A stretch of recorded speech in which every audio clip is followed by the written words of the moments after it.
ఇంకా ఇవాళ ఇంకో ముచ్చట ఏందనుకుంటారా, ఈ మధ్య కాలంలో డిస్నీ ప్లస్ హాట్ స్టార్ లో చాలా సిరీస్ పాపులర్ అవుతున్న విషయం మనకు తెలిసిందే. గట్లనే ఇంకో సిరీస్ కూడా మస్తు పాపులర్ అయింది. ఇంకా సిరీస్ ఏందనుకుంటారా, సేవ్ ద టైగర్ సీజన్ 1 కూడా మస్తు పాపులర్ అయింది. 2023 లో భారీ విజయాన్ని అందుకున్న ఈ సిరీస్ అప్పుడే సీక్వెల్ ఉంటదని చెప్పేసి క్లారిటీ ఇచ్చేసిండు.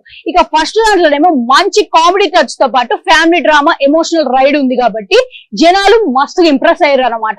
ఇక ఇది ఒక్కటి పక్కకు పెడితే ఇప్పుడు సీక్వెల్ 2 లో కూడా ఎక్కడైతే కథ పూర్తయిందో అక్కడ నుంచి మళ్ళీ స్టార్ట్ చేస్తున్నారని లీడ్ తీసుకుంటున్నట్టు ట్రైలర్ లో చూస్తే మనకు అర్థమవుతుంది. ఇక ఏవైతే క్యారెక్టర్లు ఉన్నాయో చైతన్య, అభినవ్, ప్రియదర్శి క్యారెక్టర్లు పోలీసుల బారిన పడి కొట్టించుకున్నట్టు కనబడుతుంది.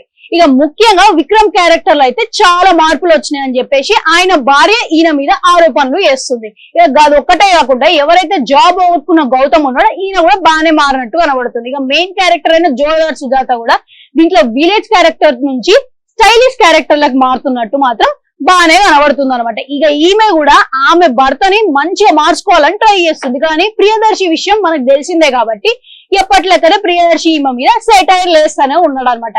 ఇక లాస్ట్ లో ట్రైలర్ లో చూస్తే మంచి డ్రామా లెక్క, ఇంకోటి ఏంటంటే ఒక మెసేజ్ లెక్క, పాయింట్ లెక్క కనబడుతుంది అనమాట. ఇక మొత్తానికి సేవ్ ద టైగర్స్ 2 హీరోలు ఈసారి ఎట్లాంటి ఇబ్బందులు ఎదుర్కొంటారో అనేది చూడాలి. మరి ఇక గట్లనే March 15న ఇది డిస్నీ ప్లస్ హాట్ స్టార్ లా స్ట్రీమింగ్ అయిపోతుంది, చూసేయండి. మరి అట్లనే అక్కడ గంట ఉంటది, అది కూడా నొక్కురి. మళ్ళీ వస్తా.